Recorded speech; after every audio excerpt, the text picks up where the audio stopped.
One of the oldest living orcas in captivity is hanging on to her life. Surviving pneumonia is one thing. Will Lolita survive Miami Seaquarium? That's next on the PETA Podcast.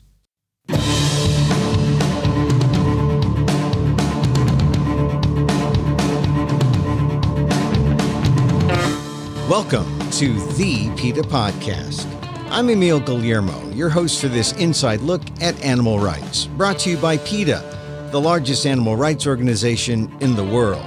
On today's episode, Lolita, light of my life, fire of my loins, my sin, my soul, Lolita. No, not the literary masterpiece by Nabokov. Lolita, the 56-year-old, full-bodied, 20-foot, 7,500-pound orca. Lolita, from the southern resident breed, captured at Penn Cove, Washington when she was 4.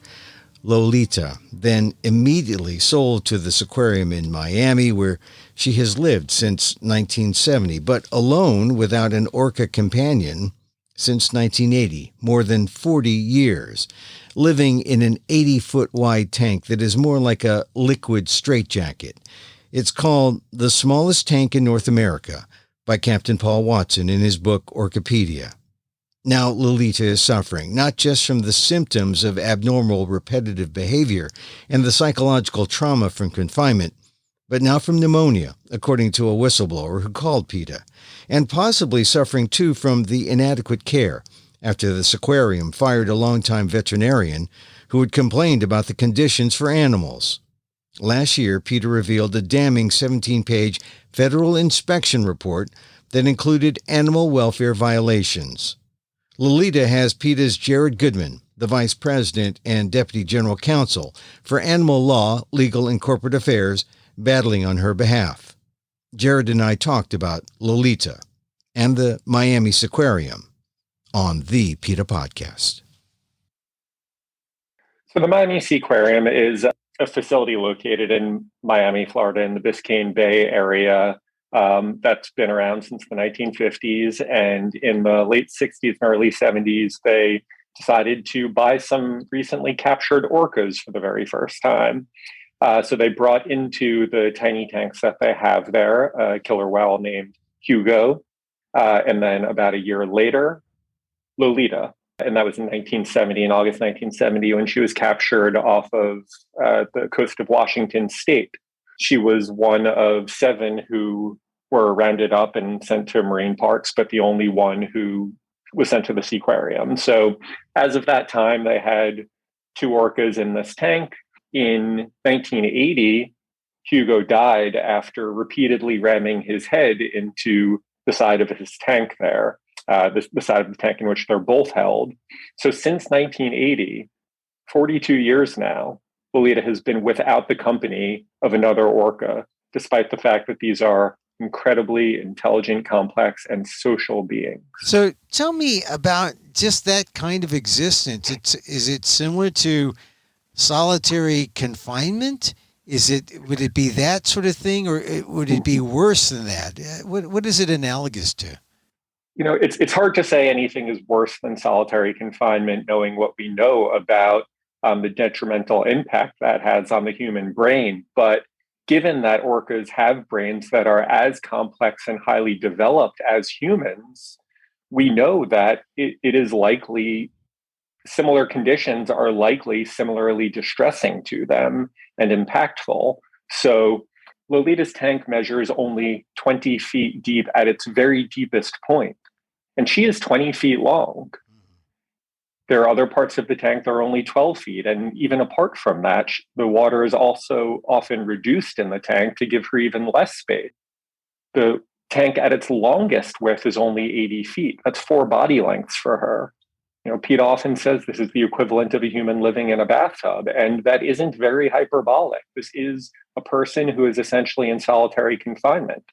But the Seaquarium takes it one step further. It makes it even worse for her by housing her with Pacific whitesided dolphins who are incompatible with her and rake her skin with their teeth, apparently so severely that she's had to be medicated with antibiotics after being attacked by them. Wait a minute now. she's in this small confined space and she has to share it?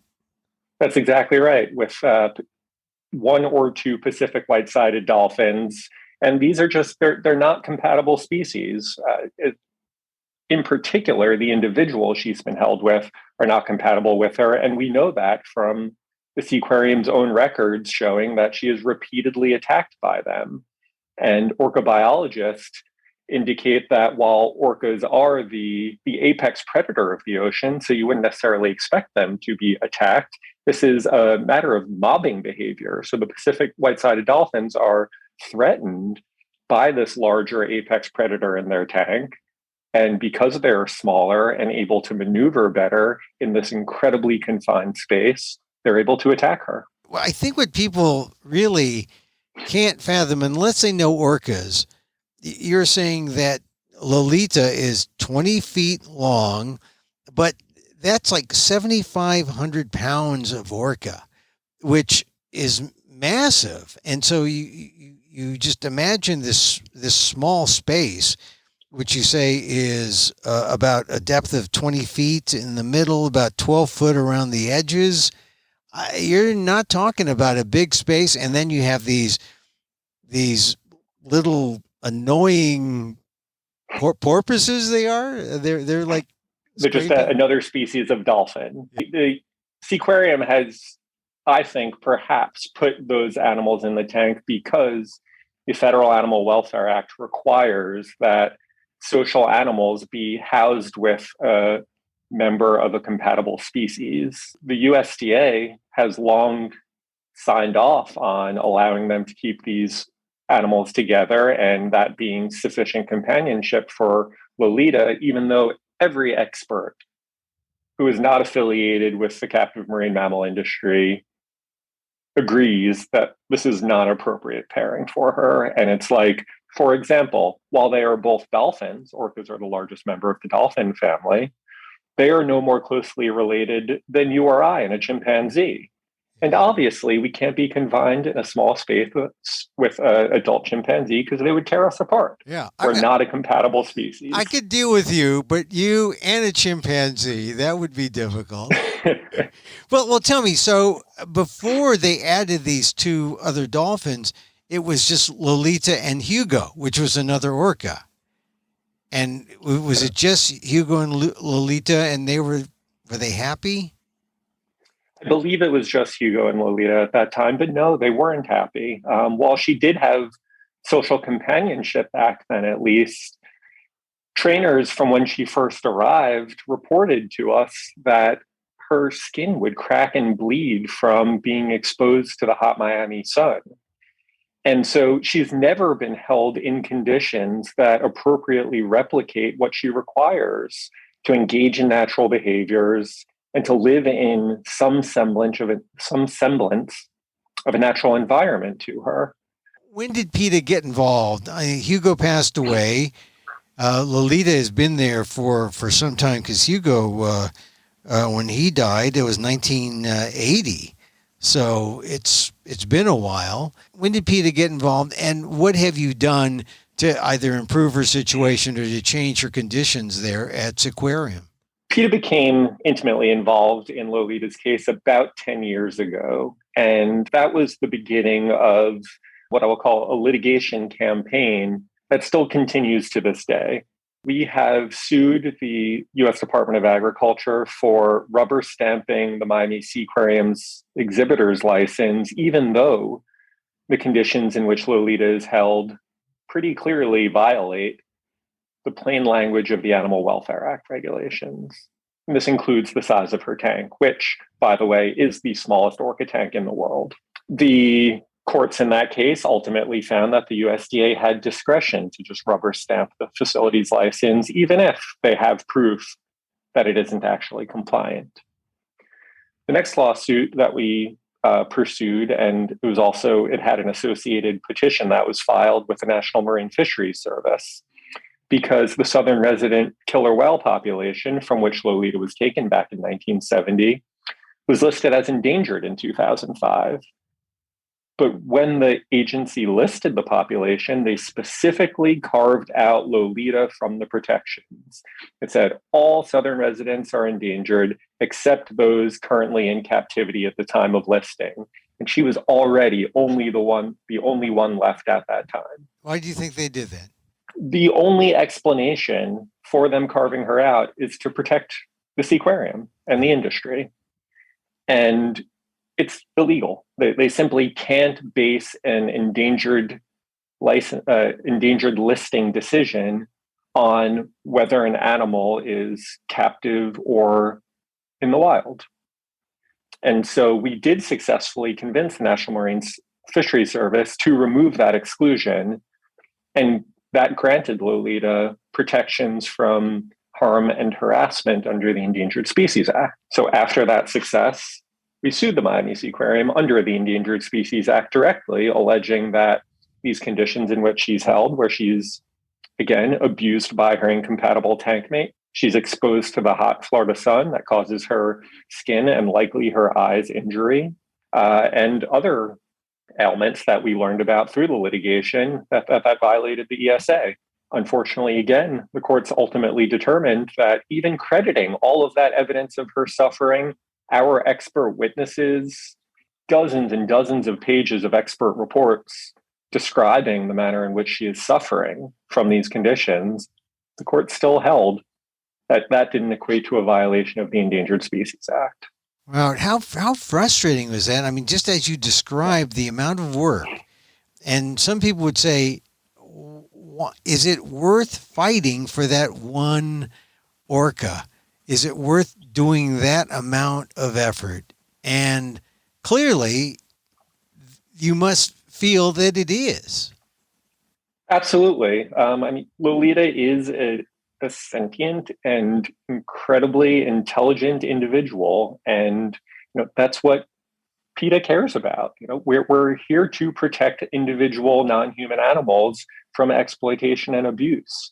And Lolita is unquestionably being abused.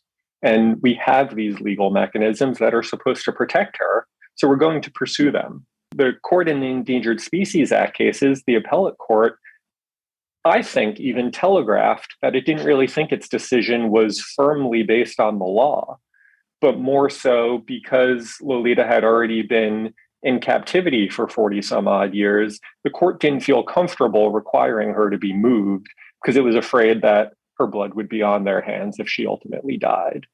That's the subtext to the decisions, at least as I read them.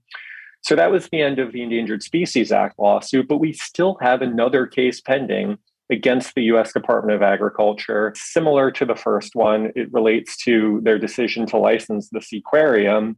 But whereas the courts previously held that the USDA can rubber stamp renewal licenses, we are sort of out of that whole paradigm of renewal because in 2016, the facility was sold from its prior owner to Palace Entertainment. And at that time, the agency was unquestionably required to ensure that the facility was compliant with the Animal Welfare Act before granting it a license. The district court decided against us. We prevailed on appeal, and we're back before the district court now. If you win, the Seaquarium have to give up Lolita to PETA? Does PETA then place her in a sanctuary? What happens if you win? So the remedy in the case is effectively that the Seaquarium needs to come in compliance with the Animal Welfare Act. And we know they can't do that with Lolita's current tank, which means she does need to be moved elsewhere. Her ownership wouldn't be transferred to PETA, but we would certainly work with the facility to identify the proper location for her based on the evaluation of independent experts of her well-being. And there are many people, many experts out there who believe that she is a candidate to be moved to a seaside sanctuary in her home waters, which is essentially like a netted off pen that would enable her to feel the ocean's currents, still receive food and veterinary care as needed, and potentially even interact with the other southern resident orcas and her family. The orca believed to be her mom is still alive and swimming in those waters. There was a concern that if she was moved, she wouldn't survive. Is that a real concern? She requires an actual independent assessment of her welfare. That's not something that the Seaquarium has ever allowed before.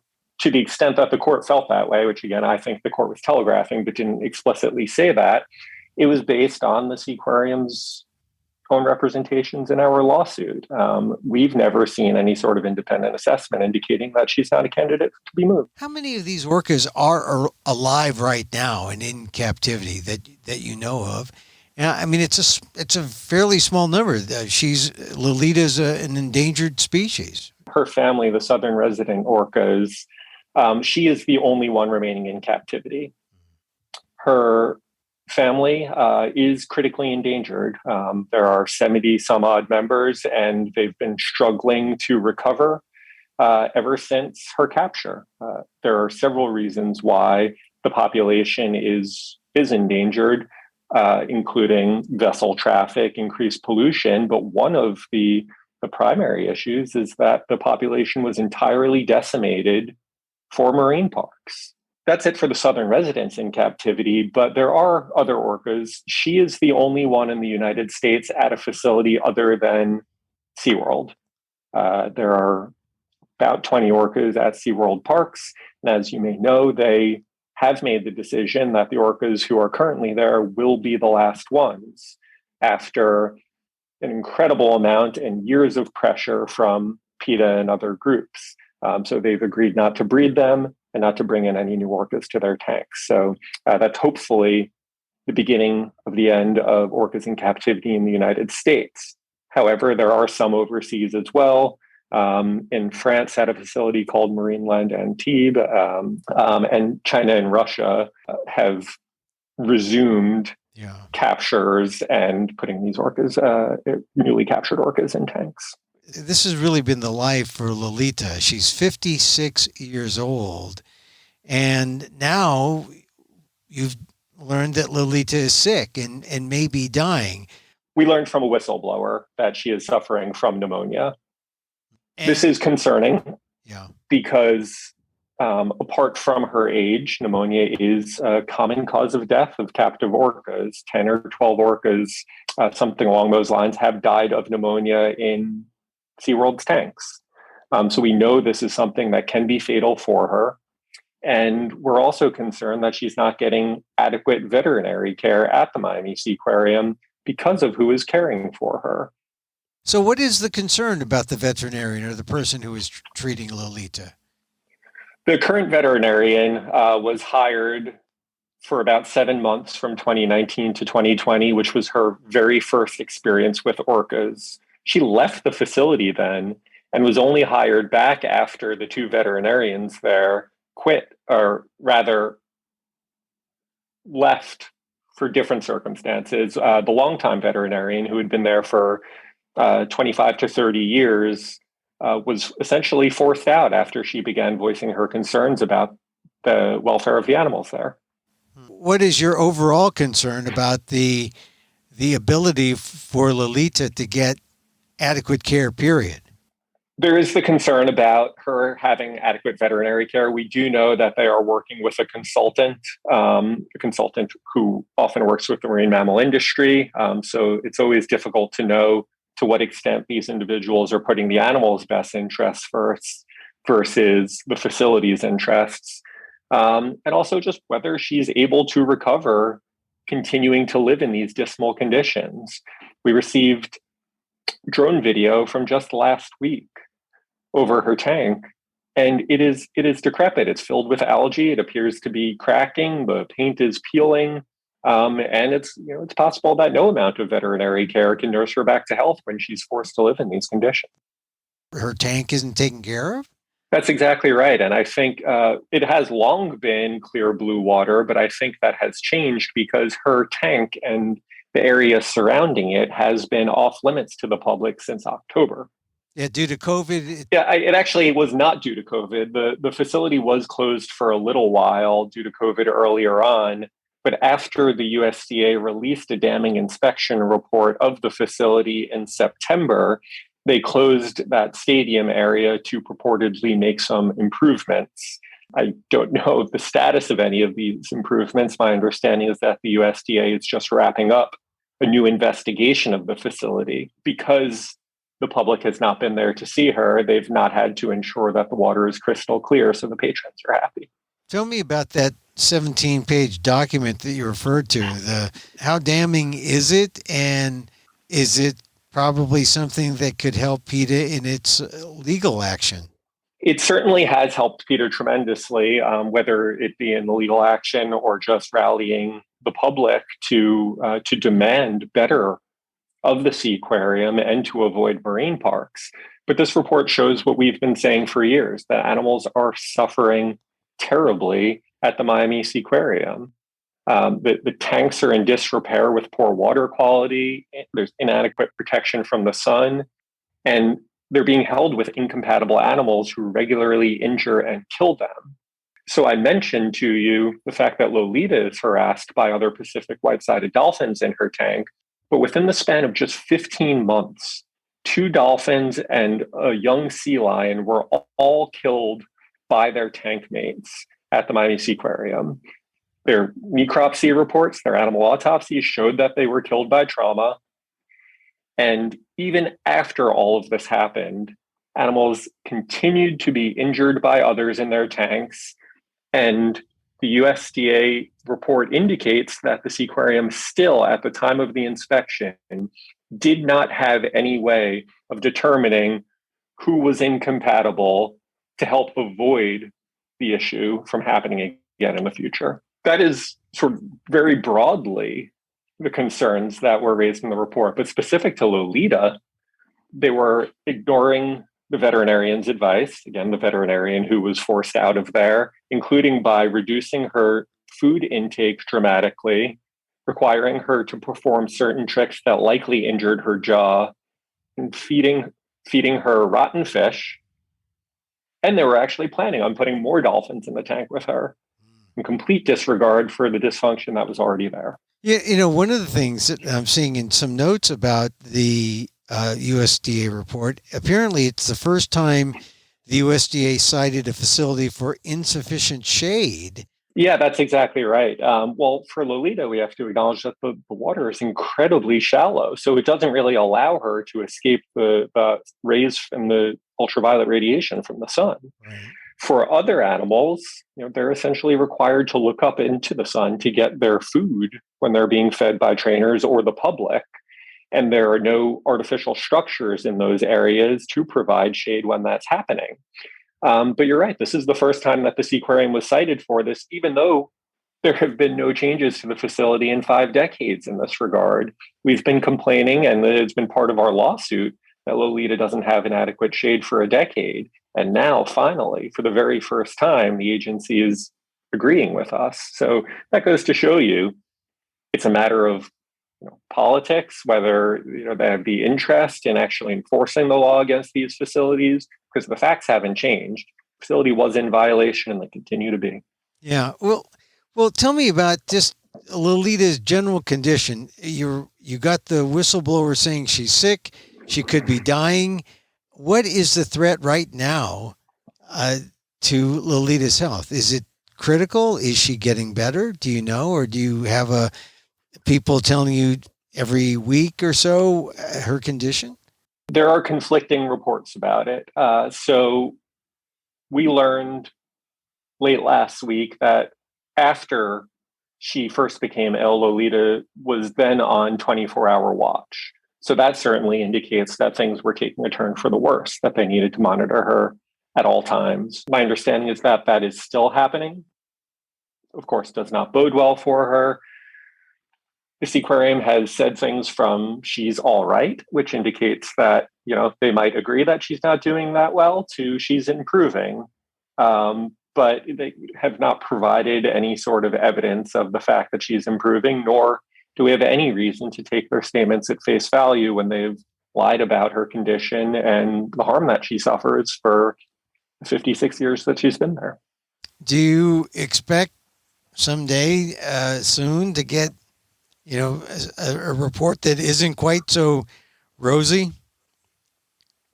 From the Seaquarium directly? No. Not at all. But I mentioned that the USDA is just completing its subsequent investigation. So it is possible that, just like the inspection report from last year, that will help reveal some of the truth about what's happening at that facility. It's the difficulty with marine parks like this. It is a very insular community. There have been lots of issues at the Seaquarium with former employees saying that their facility is just lying to USDA inspectors. Unless their hand is forced, we can't expect to get anything truthful from them. Unless PETA is constantly there to monitor, then who else is there? Who else would be there for Lolita? That's exactly right. We broke the news that she was apparently suffering from pneumonia, and that fortunately has gotten a lot of people interested in this.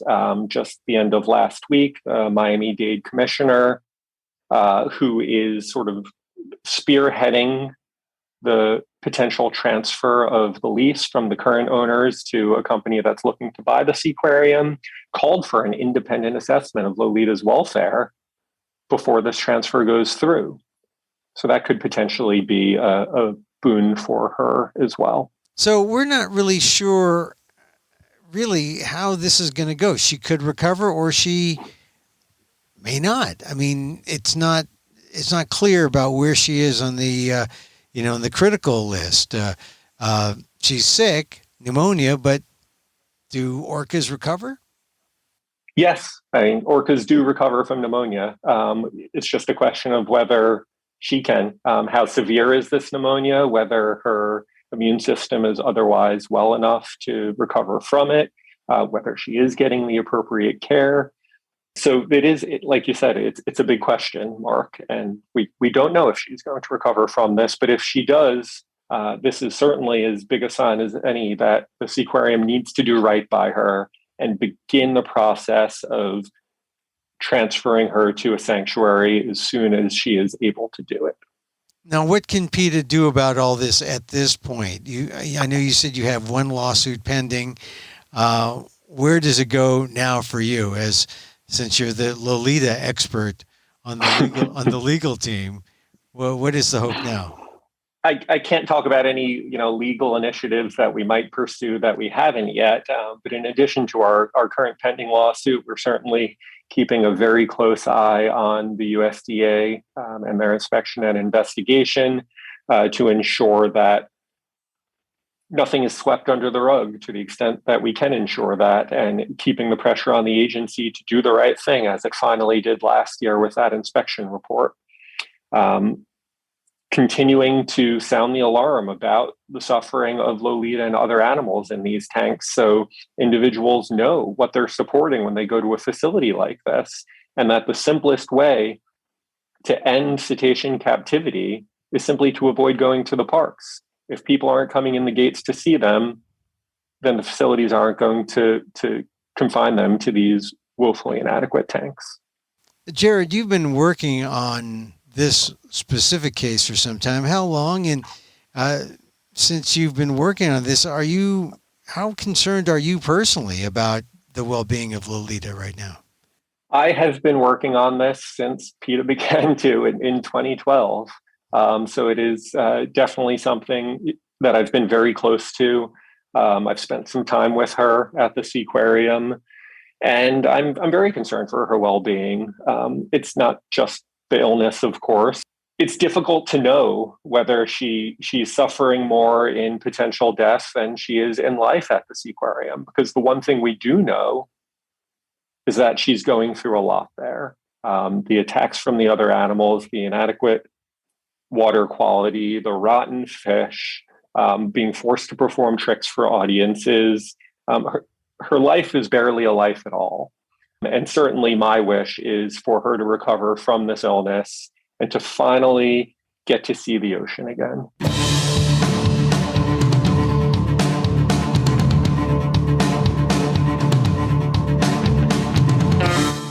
Jared Goodman, PETA's Vice President and Deputy General Counsel for Animal Law, Legal and Corporate Affairs. He battles Seaquarium in Miami on behalf of Lolita. For more, go to PETA.org.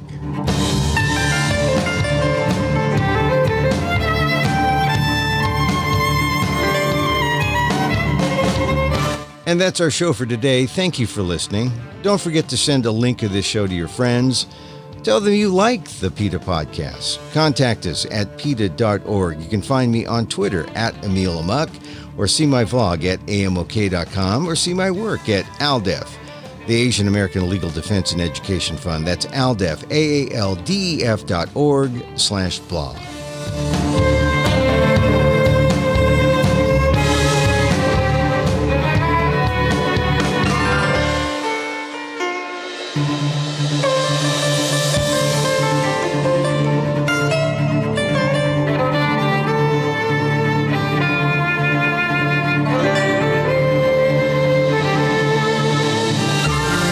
Once again, thank you for listening. Check out all our episodes on your favorite podcast app or on Apple Podcasts, where you can subscribe to as well as rate and review the show.